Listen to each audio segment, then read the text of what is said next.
Good morning, holy Yidden. It is Wednesday, March 29th, the 7th of Nisan.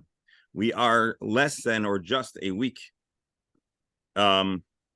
away from Pesach. And so there's no more appropriate way to spend our time than study the entire Talmud, one page, one line at a time. Presently, Pesachim, page Vav Amud Beis, the first chapter, and we're studying all about Chametz, which is what is on many people's minds, the destruction of the Chametz. We did have a pre-recording conversation about Seders and Seder policy, and some very good ideas came up. And if you feel like you're having some FOMO and you wish you would have known, well, that's a good reason to join us in person on Zoom. So you'll know everything that's going on and all the behind-the-scenes inner workings of the Jewish life. We'll say a prayer for good news, for the land of Israel, the people of Israel, for stability and unity. And that's all we'll say, but we'll definitely continue to send our good energy in that direction, and davening and praying for only good news, healthy news, happy news for all of Klal Yisrael, in particular, the members of our Chabura. Which brings us to today's discussion. We've been discussing, we spent a few days talking about what is chametz you cannot own, and what if it belongs to somebody else, but it's in your possession, and what if you're leaving town? That was yesterday's discussion.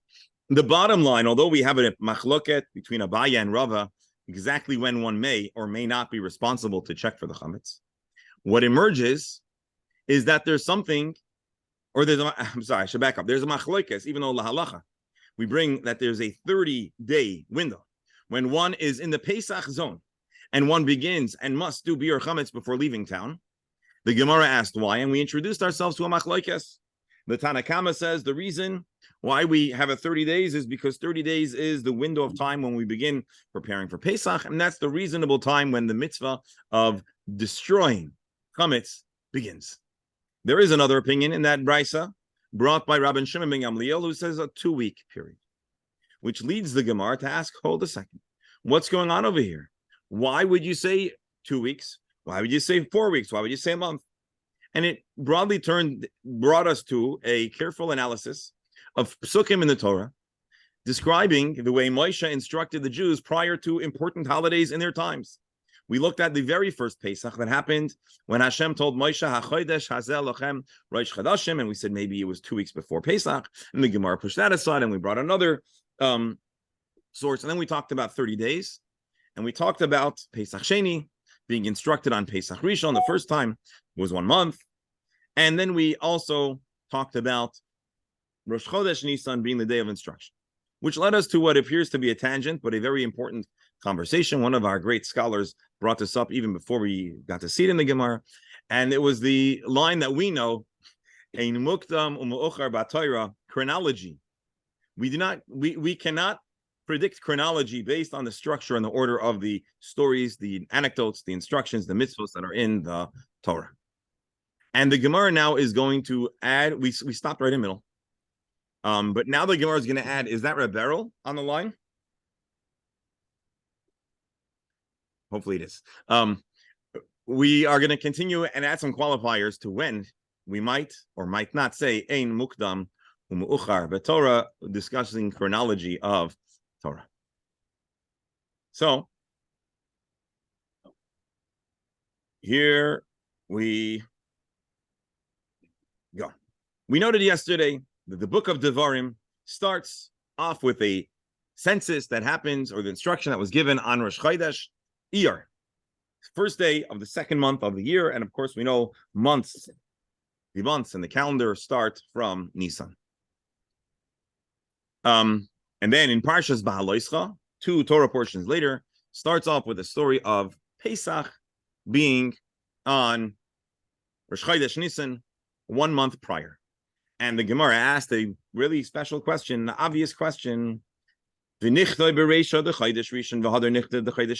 talk about what happened first, and then talk about what happened next. The Gemara's answer is, the Torah is not a chronological, historically, it's not a text that is first and foremost seeking to establish a historic chronology.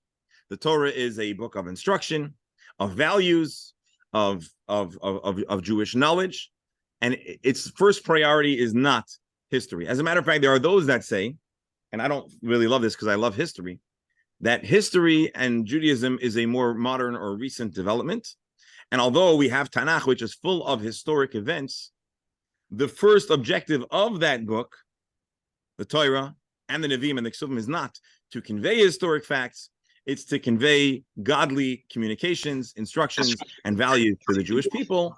And of course, many of the stories that are included in Tanakh are essential for instructions, values, and Jewish ideas. That's essentially what we're saying.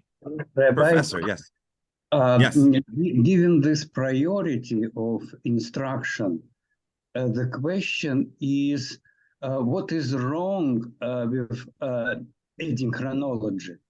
Or asking this question in a different way, what is the significance of violating chronology? That is, when Torah chooses to narrate events out of sequence, what is the idea behind that? Is the idea behind? Professor, you're asking a question. Is the Torah anti-chronology? No. Or no. So every asking... time, no, I know.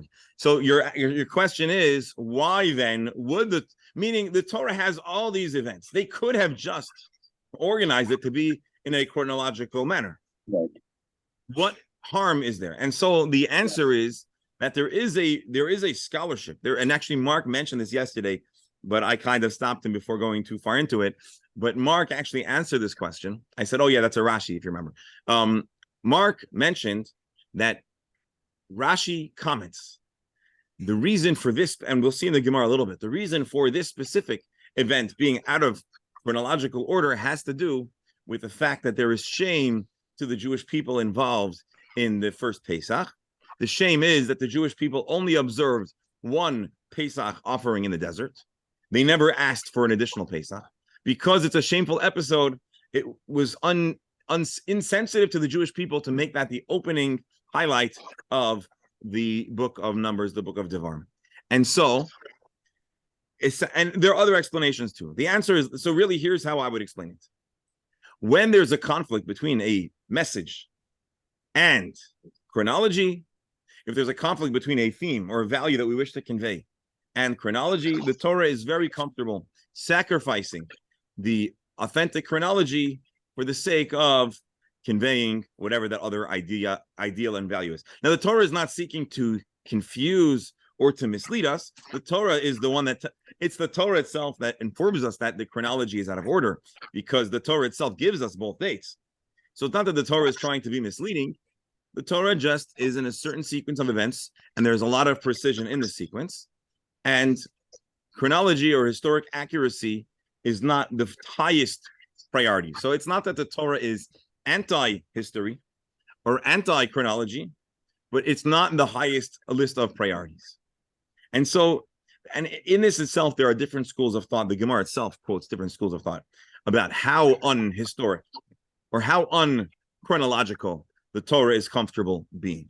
But suffice it to say that at the very least, you cannot infer or assume chronology. That's the point. Meaning, if you want to do a careful reading and develop a whole theory based on the chronology, well, you can't always be certain of that, because sometimes the Torah chooses to be out of chronological order. I hope I answered somewhat the question, and maybe the Gemara itself will give us a little bit something else to sink our teeth into, but that is the general flavor. Dr. Hammer? Can we explain why or how that happened? What do you mean? That things are out of order, and then we accept it that's one of the issues with the Torah. But do we know, did Hashem want this to be, obviously, or it's more logical that things go in, it's more logical things go in order. But when they don't go in order, there is an order. It is in order, but it's an order that's not about the passage of time. It's in the order of themes. So I'll tell you, my kids have a book called The Life of Pi. It's a kid's book about a kid. It's also a philosophical book about reality, about a kid who's in a shipwreck and he's on but anyways. And so it's in my bathroom, so I was flipping through it. And I mean, I've read it before, but it's interesting. And he writes a whole bunch of different anecdotes. And it's a very interesting book because the author is presenting it as if it's a fiction that the author is attempting to present as a nonfiction. And it's an interview with the individual. And so in the book, he writes that I'm going to give you a number of anecdotes, but they're not guaranteed to be in chronological order. And the author, when you read it, you understand, has a cheshbon of what comes first and next. And he didn't have to make the claim it's not chronological, but he chose to prioritize episodes that were interesting or build a certain build-up. And so sometimes an author, any author, even a human author, let alone a Torah that's with a divine inspiration and Moshe and Hashem.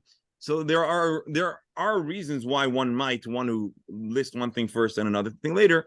And because the Torah doesn't make the claim to be first and foremost a historic text, although we learn a lot about history from it, if there's something else to be learned or something of higher priority, the Torah is very comfortable. Rashi, by the way, Dr. Hammer, to give you the true answer, right now I was giving you a little bit of a polemics and Rashi makes the case that the Torah was transcribed by Moshe in the order that Hashem instructed him and dictated it to him. And so Rashi makes the note that Hashem may have dictated the Torah portion describing the census, that's the beginning of Bamidbar, before Hashem dictated to Moshe to transcribe the narrative of the Karban Pesach. So ultimately, it's following the chronology of how Hashem instructed or advised Moshe to write it down. At least that's the way Rashi seems to be saying it. But the question of why would Hashem choose to do it out of order? Because Hashem had a higher priority than historic accuracy in his messaging. And so it's interesting. It's very thought provoking, and it challenges us to consider what the Torah is and what the Torah isn't. Which, as Jews, that's a very important question, and it's not a question that we're going to answer just because the rabbi has an hour window and he wants to get on in the Gemara. Right, but at least this is a starting point for an important and complex discussion about what the Torah is and what its objective is, and there are also varying opinions in exactly how exhaustive we might say ein muktam u'muchar and so forth. So I hope what I said added more reason and less confusion, but there's no guarantee. Let's see. And the children's book location is very moving, appropriately moving. What, where I have it or that I read it? Where you have it, moving. It's moving. Oh, it's moving. One might say it was too much information, but anyways, it just happens to. Hold on, just 1 second.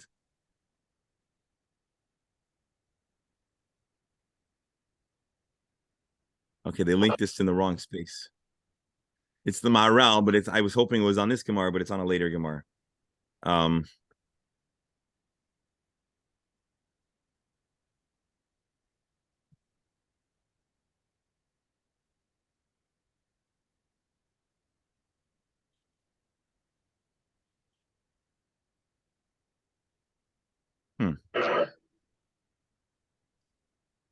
The Chassam Sofer, I hope I'm getting him right, makes the case that sometimes the order might be about priority of the mitzvah or the immediacy of the fulfillment of the mitzvah versus and so on. So there's a lot that can be said here. Gam Tamas Sifri Mipnei Gnusan Shel Yisrael. So here he quotes, this is a Chassam Sofer, quotes a number of reasons why this particular situation might be out of order.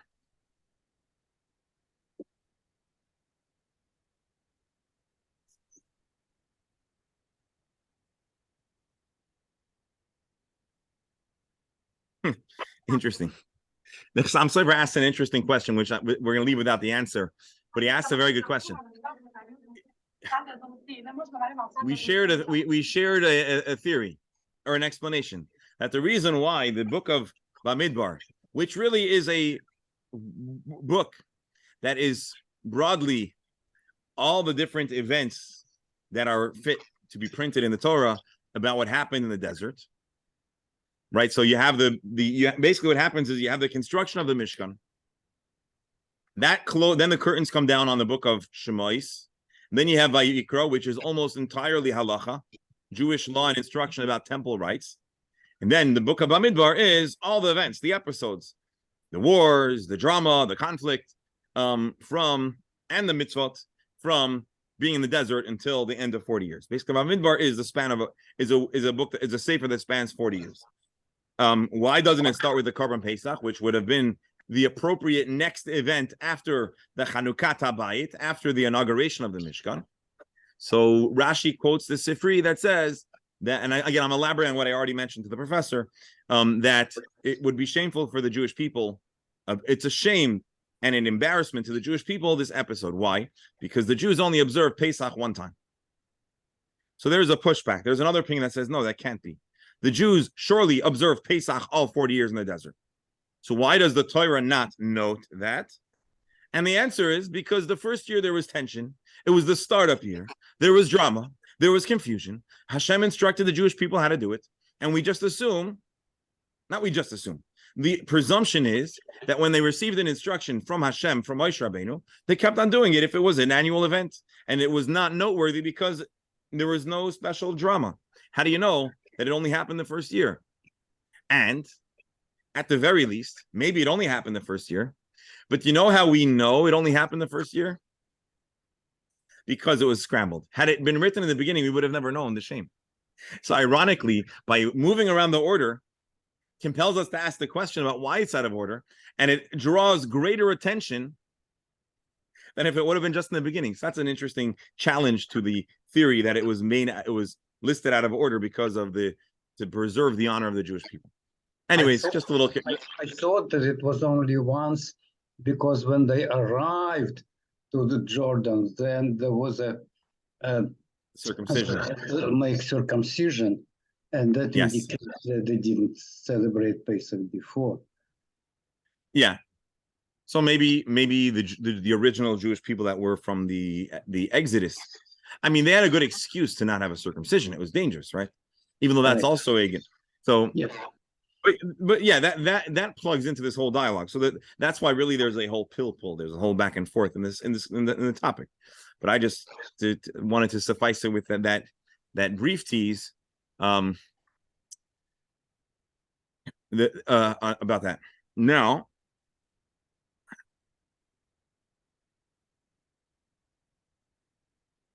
hey, we're already so far off topic, but this is a good topic to. I want to read for you the Ramban because he structures it very nicely. The Ramban on the subject of Balotcha, on the fact that the event of Pesach happened the month prior, happens 2 chapters later. Amru Chachamim, he quotes the Sifri, and quoting our Gemara. In Muktam u'Me'uchar B'Torah. See, Dr. Amar, this is the primary source, or the first source. The Torah is out of chronology. The Tam Ha'ichar Hazeh, again, I said this, but I want you to see it inside. The reason for this delay of it printing, Haya Ki Kasher Ba Sefer Hazeh Revi'i, the 4th book, the book of Numbers of Devarim, its objective is Lehaskir HaMitzvahs Shenistabu Yisrael B'Midbar Sinai Lishatam, to highlight the instructions and the events that occurred in the desert. So Ratza Lahashlim Inyan Oyel Moed. There was another reason why he wanted to talk about the census first. And it's because he wants to finish talking about the tabernacle business. V'tikunai kol yemei hamidbar. So therefore, hiskar tchila hadgalim. He has to first talk about the count and the order, which is very central to understanding and appreciating the positioning of the Mishkan in the Jewish encampment. So again, book of Shmois is about the creation of the tabernacle, the second half. The book of Vayikra is what happens in the tabernacle.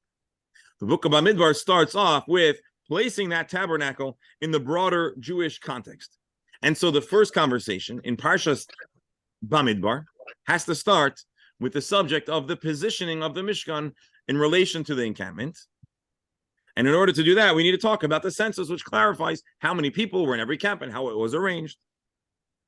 Then you go to Nasai, which is the Karbanos Hanesim, Sheviu Agalis. It was the offerings that facilitated the Mishkan. And then he goes back to the beginning.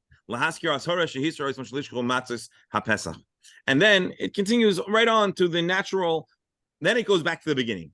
So sometimes, and really it's the case that I said in the life of Pi, sometimes you want to set the broader picture. You want to describe a day in the life of, and then you'll go back to specific episodes.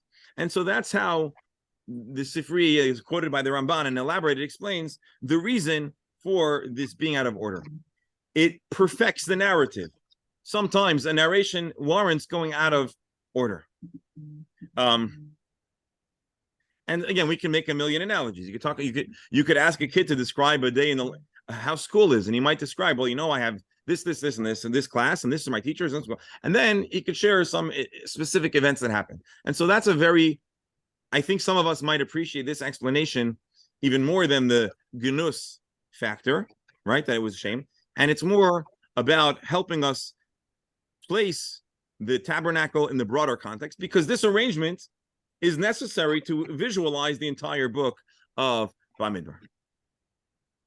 Well, that's Rabbi Sein Olinaga Bamidbar Elabashon Azubov Adla Fishlei Molo Bamidbar. And now we're going to quote the professor's comment. Why would it, if we say that they didn't do the Karban Pesach every year, it's because they did not do circumcision, and a non-circumcised person doesn't do a Karban Pesach.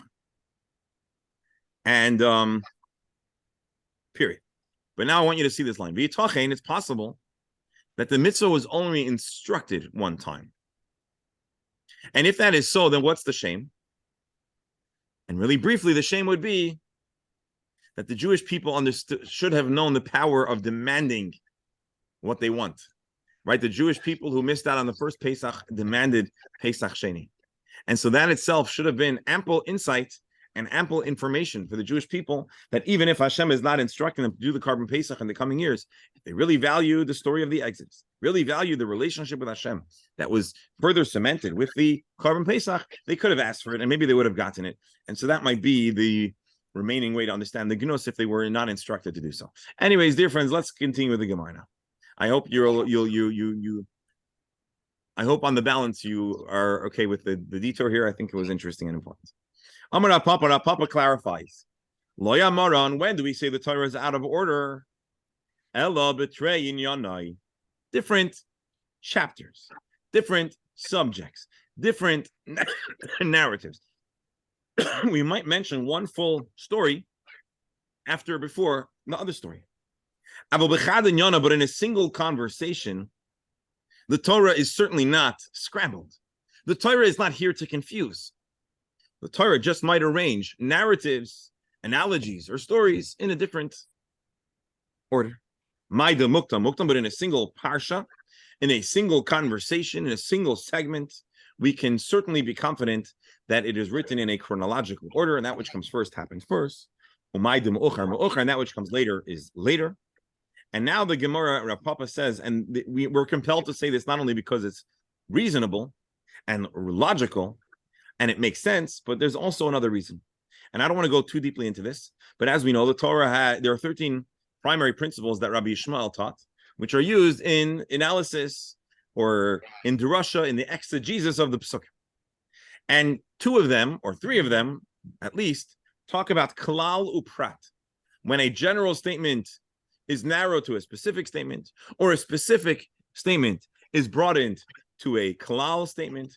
And Klal Uprat, Pratu Klal, detail and then general. General detail is very much based on the order and the chronology in the Pesachim.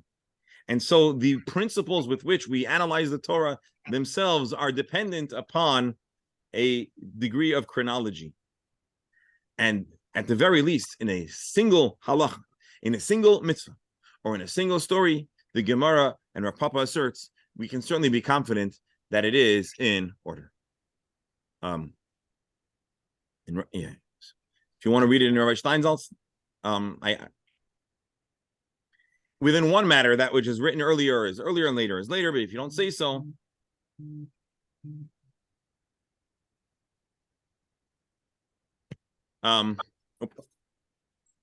when a generalization is followed by a detail, the generalization refers to that which is anyways, okay. I think this is going to confuse more than it's going to help. And furthermore, pratu klal nasa klal musa. Basically, sometimes the klal comes first, sometimes the prat comes first, the detail comes, and the bottom line is that if we cannot be confident that they were actually stated in that order, we'd have a hard time in analyzing it. By the way, there's a pushback to this, but let's just see the Gemara. The Gemara says, if so, Feel betraying Yaninami. We have a problem because the Torah also sometimes uses the principles of general and detail over more than one parsha. This would only work according to the opinion that says that you can only compare two statements, one that's general, one that's specific, if they are in close proximity. But there's another opinion in the style of Talmud, of biblical analysis that says, Donin, you can even apply the principles of specific and general across a wide distance. And in case you're curious to know more, Rashi tells us, this is a debate that's recorded in the Tractate of Menachos. So Gemara says, even the opinion that says that you can go long distance, that's at the very least only on a single subject. But if it's two different discussions, we are not confident on the chronology. And that, my dear friends, and I hope you don't mind that I breeze through that a little faster than usual, but this concludes our detour on the subject of biblical chronology. So just to recap, the Gemara really introduced to us the question of Bamidbar and Baal Ischa, Rosh Chodesh Nisan and Rosh Chodesh Iyar, in a debate about how many days you need to prepare for Pesach, and there's two opinions: 2 weeks, 14 days, or a month. And that part of that discussion led to, or was fueled by, a careful analysis of those psukim. Once we were already now analyzing the events of Rosh Chodesh Nisan and Rosh Chodesh Iyar, and then the 15th of Nisan and the 15th of Iyar, we took a detour to ask the question that is on all our minds, or was on all our minds, about the chronology of the Torah. And the Gemara here has established pretty conclusively that although the Torah generally is in order, but chronology isn't the highest priority of the Torah. So if there's another priority in the objective of the Torah, which is to convey certain values, ideas, or clarity of narrative, the Torah can go out of order. We have the explanation of the Sifri that Mark mentioned yesterday. The reason why it's out of order is because of the shame brought to the Jewish people by virtue of the fact they only observed Pesach once. You have the question that I brought from I think it was the Pnei Yeshua, the Sam Sefer, which says sometimes by messing with order, you may actually highlight something which would have otherwise remained under the radar.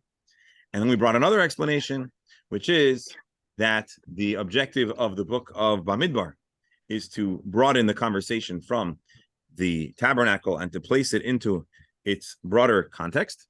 And therefore, it might make sense to first understand the Mishkan, how it interacted with the tribes, how the tribes were aligned, which is a general picture, and then go into specific narratives, specific events, which is Parshas Baal Ischa. And that is also a very pleasant and, I think, helpful way to understand and view the chronology of the opening of Bamidbar. Again, the first Torah portion of Bamidbar gives us the general terrain, the layout, and an understanding of how the next 40 years are to unfold. So there you have that. Now let's see a new subject of the Gemara, a subject that's very much been on our minds. And so I think you'll be happy. Alan, you're listening up? I think you'll like this. You asked me last night, you mentioned this. And so, Amar Rav Yehuda Marav. When a person inspects for the chametz, you then make a declaration that everything that remains is null and void. Rashi, what does it mean? First of all, it has to be a wholehearted internal process. Right after the bedika, miyad, as soon as you finish checking. And then you also make a declaration. The declaration that you make is called Chamira Ika Bebeisa Hadain Li Batel. All chametz that is found, that exists, Bebeisa Hadain, in this house, Li Batel, is null and void. So, Professor, you might note this is a much shorter text of nullification than the one in the Siddur and the one in the Haggadahs and the one that we actually use today. But let's hold off on that. That raises the question: how does it coordinate with the sale of chametz? If I'm not mistaken, the sale is taking place immediately before the chametz becomes forbidden. So on the night before, link? I'm making null and void the chametz that I'm going to sell. How does it work? This links, Professor, to your previous question on the subject, which is, what about the chametz you intend to eat for breakfast? Right. So basically, the question is, how can we? I think your question really is, how can the bittul be real if there are so many carve-outs?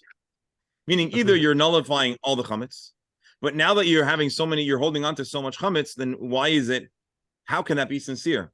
And again, my answer, which is going to be the same answer as our previous discussion, while acknowledging that it's a very good question, is that probably that explains the nuanced difference in the language of the first and second bittul. The first bittul, the first nullification, the way we say it, is talking about the stuff you have not found. And so we mean all the chametz that we are searching for that has been unfound is null and void. Obviously, the chametz that we have in our liquor closet that we intend to sell, and the chametz that's set aside for breakfast is not included. And then right before the time where chametz can no longer be owned, and right around the time when your chametz is actually going to be sold and conveyed to a Gentile, then you make a much more broad bittul that says any chametz that maybe I had in mind last night, but I forgotten about since, or I meant to sell to a Gentile, but I didn't. That is all batel. Now, there's another discussion which we're not going to have now, which is if it's something significant and you forgot to sell it and you made some kind of declaration, what is the rule of that? Let's not go there now, but that I believe is, so I believe the actual structure of the bittul accounts for your question, but your question is a strong one nonetheless, and certainly at this point, one might wonder how Rashi would account for your question, but let's see, the Gemara may give us some additional clues as well. So again, Rav taught you need to be mevatel the chametz. My timer, what is the reason behind it? The Gemara says, Inema, maybe the issue is pirudim. Maybe there are crumbs. Because as good as our eyes are, there always might be a crumb or two that falls between two cracks, or that you don't actually notice because it's very small. And maybe that's what you need to make a bittul. And the Gemara asks a good question. My timer, whatever you find, you're going to be destroying. And so what chametz is the subject of our declaration? Maybe your answer is going to be kivan de mintar lahu agavese. Maybe even though you have verbally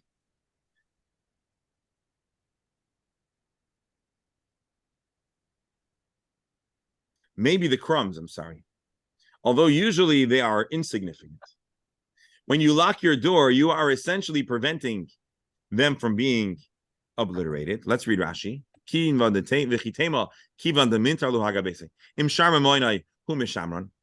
ultimately is locking up everything in the home. So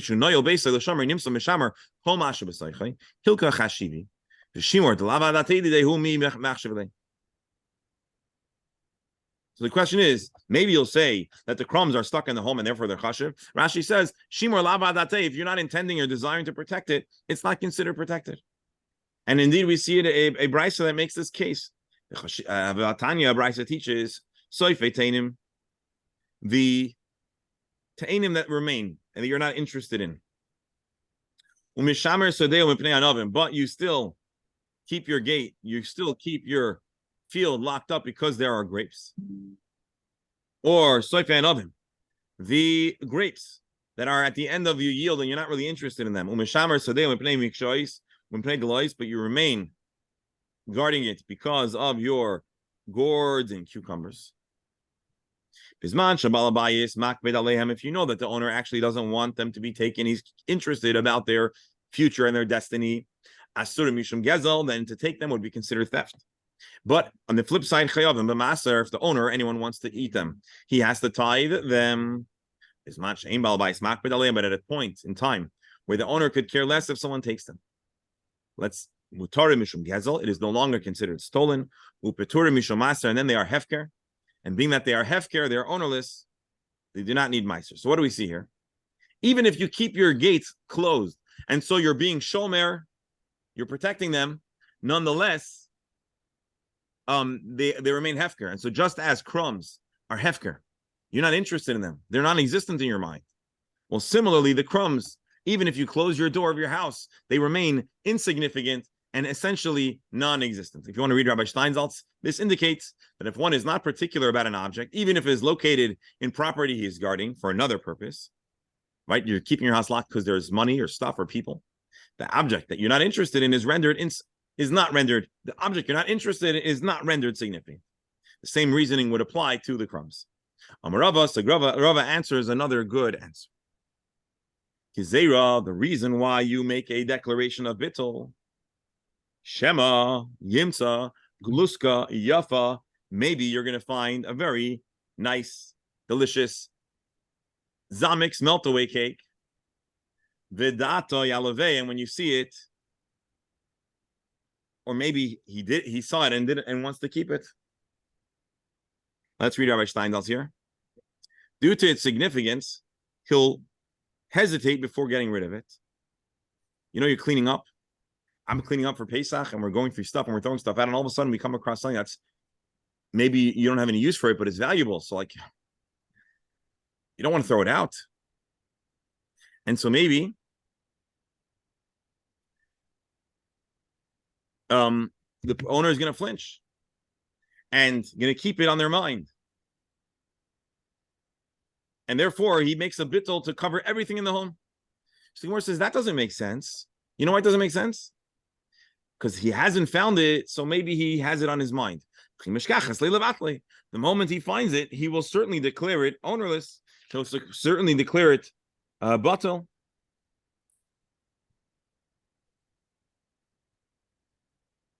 So Gemara says, hold on, let's go through this stream of thought, and then we'll go back and try to break it down. If you find it, well, who says you're going to find it on time? Maybe you're going to find it after the Zman where you're not allowed to own chametz, and then you're in trouble. It's not his to declare ownerless. There are two items that you don't own, but the Torah makes you responsible. Today we have this idea. You can have a liability that's not in your possession. For example, I know in the city of Hollywood and probably many municipalities, your sidewalk in front of your home, you don't own it. You cannot do whatever you want to it. But if it's in disrepair, it's your problem. And I suspect the same thing is in many places. And similarly, there are other items or other areas that you're responsible to manage, but you don't actually have any rights. It's a pretty weak position to be in, where you have all the liability and none of the upside. And chametz is like that. After 6 hours, you don't own it to declare it ownerless, but you own it to be liable. And the same thing is a bor b'rshut harabim. If you dig a pit in the public domain, although you don't own the public domain and the pit is not yours, you are going to be fully accountable for whatever happens with that pit. And so similarly, hold on. And so therefore, if you have this delicious cake and you are interested in it and you haven't found it, and by the time you find it, it's too late. Well, it's too late. So you have to make bittul. So the Gemara says, so make the bittul right before the end, the last minute. Why are you doing bittul right after the bedika? So Gemara answers, basically, we need very clear delineated times to do things. You did the bedika, you're in destruction mode. You're doing your search and destroy mission. That's the right time to also declare it ownerless. The third hour, the fourth hour, middle of the day, before the burning of the chametz, but not at the time of bedika, you might forget. Okay, do it right at the time when you're no longer allowed to own chametz. So the Gemara answers, Kivan the Surah de Rabban Alavei, being that it is already rabbinically prohibited. Basically, long story short, there's a reason why we make a declaration of bittul right at the time of the bedika. It's top of mind. Maybe you didn't find something. Maybe it's significant enough that if you'd find it, you'd want to keep it. You find it and you flinch for a moment before throwing it into the fire. And at that moment that you flinch before burning it, explains Rashi. But if you already made the declaration of bittul, even if you flinched, but you've already biblically eliminated it, and then so the time you have the opportunity to overcome your Yetzer Hara, you're not in the biblical possession of chametz. And so we're gonna have to revisit this tomorrow to break it down a little further. But essentially, this is the explanation of bittul. The reason why we make a declaration of bittul right at the time of bedikas chametz is to account for good, high grade, quality chametz that you didn't find. But when you do find it, or if you do find it, it might be too late to destroy. And you might for a moment flinch and say, oh, how can I get rid of this? And so to protect you for that moment until you get your Yetzer Hara in control, it seems like, at least the way Rashi explains it, that's why we make the declaration of bittul. I want to tell you something, and then there's some questions that I didn't answer. This Geluska Yafa, which literally means high-grade cake, a delicious cake, is one of those areas where I think a lot of Rebbes and Yeshiva have a fun time trying to consider what the Geluska Yafa might be in contemporary times. I say it's a Zamek's meltaway. I haven't had a Zamek's meltaway in many, many years, but as a kid, I remember if someone came from New York to Florida, this is before we had bakeries, and there was one thing you could bring to really make someone's day. It was a meltaway from Zamek's. Dr. Hammer, you familiar with this? Absolutely. And if you have it in the freezer and want to get rid of it, I know somebody in there will be happy to come over and pick it up. And so, I think we had a Rebbe in Yeshiva who said the Geluska Yafa is a bottle of Shivas Regal. Obviously, he didn't drink Blue Label or 40-year single malt, but anyways, my dear friends, that's today's Gemara. Dr. Pasternak and anyone else that's interested, Rabbi Scholmer said he will not be making it to today's Chumash. I want to thank everyone for your patience as we took a meandering approach to the first discussion, and wish everyone a good day, and we'll close with Ellie's question. Rabbi, question. Could you physically sell someone else's chametz, or the person has to go ahead and sell it himself? That's a good question. Are you doing it on their behalf? No. Someone just doesn't do it, doesn't whatever the whole situation is, doesn't do it. But you know what? You had in mind that the guy is Jewish and he's whatever, and I want to go just sign his name and his whatever, and I want to sell for him. Just a credit. That's a very good question. There are those that say yes. I'm not going to tell you should do that. There are those that say yes, and the reason is because they say Zachin la'adam shalei b'fanav. If you're doing something that's going to ultimately be good for the person, it's going to help them, then they would retroactively consent. And so let's say you have a neighbor who has a very amazing bar full of single malt and he loves to share it, and you think he might have forgotten, he forgot to sell the chametz. Or maybe, I'm not telling you to do this, I'm just telling you there are those that say that then if you would sell it on his behalf, he's going to be thrilled because you essentially saved him from having to pour down the drain. And I don't know why I keep on defaulting to alcohol. I think we should stop glorifying alcohol, but it does portray probably the most valuable, prevalent chametz that one finds. Dr. Hammer, go ahead. I just want to piggyback on Ellie's question. What about a condominium? Your condominium and our condominium, but ours in particular, that has a board that's 100% Jewish, overwhelmingly Jewish population. Is there any responsibility from a religious point of view to do anything related to Pesach? That's a good question. Do they own the building, or they're just a committee of the building? No, they own. No. Everybody owns the building. In other words, if you own a condominium, you own a percentage of the building for sure. So you do, but you're doing your own part. No question, you have to do your unit, your apartment. But now we're talking about anything related to common areas, anything related to Pesach, regarding anything, particularly chametz. That's a very good question. I don't know the answer, but it's a good question. Meaning, does the association have specific ownership of chametz? That's not. All right, I have to run, but good question. Let's think about it. I don't have an answer for you, but it's a good question. Let's say in a hypothetical scenario where the board does a New Year's party and they have cases and cases of double black Johnny Walker. That's a good shaila. Probably they would have to sell it. All right, folks. But what if they own a treif restaurant in the building? That makes it more complicated. That's a good question. I don't know what to tell you. I hear you. It's a real question. All right, gentlemen, have a great day. Thank you. No chumash again.